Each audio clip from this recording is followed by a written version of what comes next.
setiap tempat yang kita pergi ada sejarah dia, ada cerita dia. Itu yang kita nak sebenarnya. Kalau nak kata seronok tu, seronok dalam iman lah. Orang kata insyaAllah nak seronok macam ada lagi. Tapi kurang comel, lancar apa semua. Makanan pun sedap, tempat tidur pun sedap. Mana everything sedap belaka lah. Jalanan semua lancar.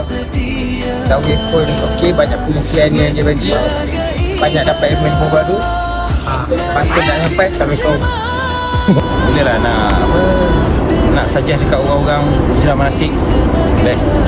Alhamdulillah semua bagus, baik, lancar perjalanan semua. Alhamdulillah, seronok lah. Alhamdulillah. Perjalanan dengan hijrah manasik ni semua berjalan lancar. Tak ada masalah sekat-sekat apa, alhamdulillah.